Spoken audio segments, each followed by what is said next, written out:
In this video, I want to share with you a much more inspirational and optimistic way to look at improving your playing.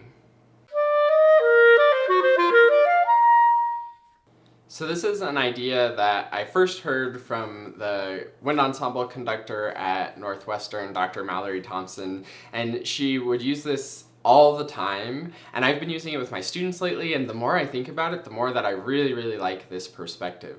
And the idea is that there's no mistakes, there's just opportunities. But first, before we get into that, I want to make sure that you know about my newest free training, the 5 must-know clarinet tips. I filmed it in December and it's been up for a couple months and people have really been liking it. It dives into the 5 categories of things that I think are the most important for any musician in order to be successful.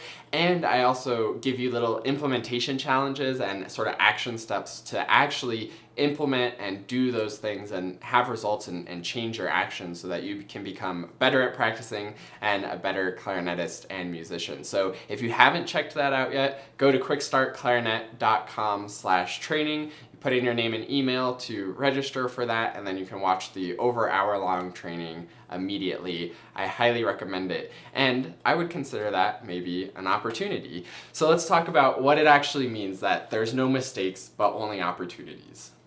So when I would hear this phrase in rehearsals from Dr. Thompson, it would always feel like one of those things that's like, yeah, that's nice. I suppose I understand what that means, but I didn't really understand what it means, I don't think. It would always come up in a context sort of like we would play a really bad out of tune chord, or it'd be like E flat clarinet and piccolo trying to like tune octaves together or something like that, and she would stop and you could tell that she was displeased with the tuning, and she would say, okay, let's fix this, and then she would sort of correct herself and be like, oh, this is a great tuning opportunity. And every time I heard that, I think most people were just thinking, yeah, an opportunity, we know that you think that that sounded bad, and we know that it sounded bad, so yes, we'll try to fix our mistakes. But it is actually a very different mindset. Instead of thinking about fixing mistakes, think about finding the opportunities to make it better. And let me talk a little bit about how that can really make a difference and be really meaningful and inspirational in your practice.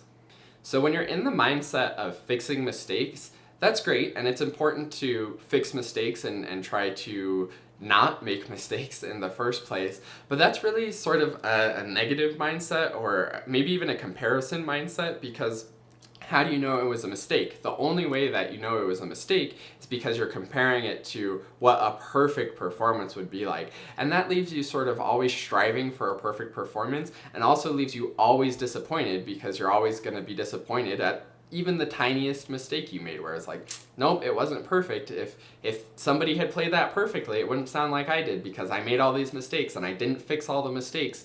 And it leaves you constantly sort of in fear while you're playing too, because you're thinking, oh, don't want to make a mistake here. This is where I always make that mistake. I hope I fix that mistake well enough. And that's a really sort of negative place, a place of lacking or limited beliefs, where it has to be perfect for it to be worth anything, and if you don't fix any mistakes or you make any mistakes, then your performance is valueless, and that's not a very enjoyable space to make music from.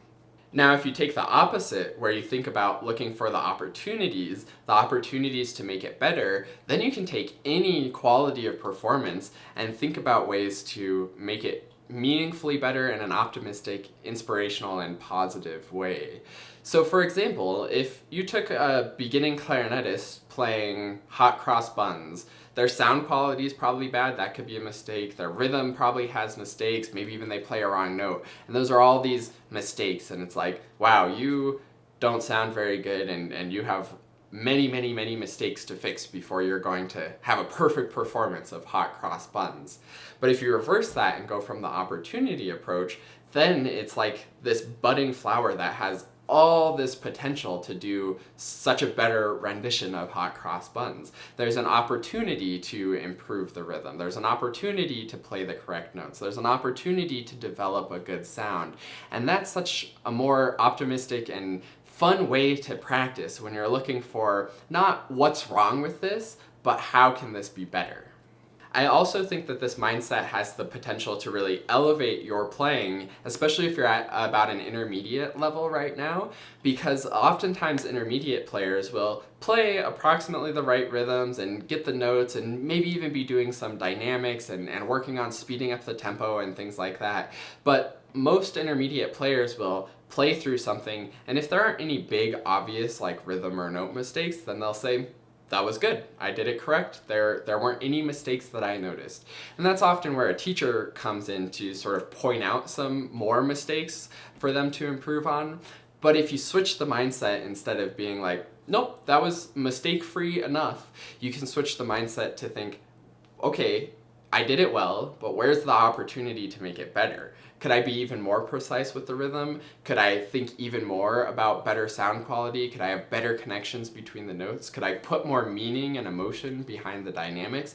And those kinds of things are what will really make practice inspiring, meaningful, and honestly more productive too, because you'll be looking for those fun things, those opportunities that polish a piece and take it to the next level, rather than being in a defensive mode of not making any mistakes. So I hope that little bit of a mindset shift makes sense to you, and I want you to try implementing it next time you're practicing. So the next time you're playing along and you notice a mistake, see if you can switch that in your brain and say, instead of a mistake, instead of, oh man, that rhythm was wrong, that was a mistake, view it as an opportunity to take your rhythm to the next level, make your rhythm even more precise, and the next time you play through something and think, yep, that was pretty good, I don't see anything wrong with that, I want you to really challenge yourself to find the opportunities to make it an even better performance. So thank you so much for watching. Again, if you want another great opportunity, a little bit different meaning of opportunity than what I was really talking about, but a great opportunity is my newest free training, the 5 must-know clarinet tips. Just go to quickstartclarinet.com/training and you can get registered for that and watch that. That's all of my best stuff, my A material, as Dr. Thompson would say. So definitely get registered for that. Check it out. And if you want more weekly short tips and tricks like this video, be sure to subscribe to the channel. Thanks so much for watching, and I look forward to seeing you in another video.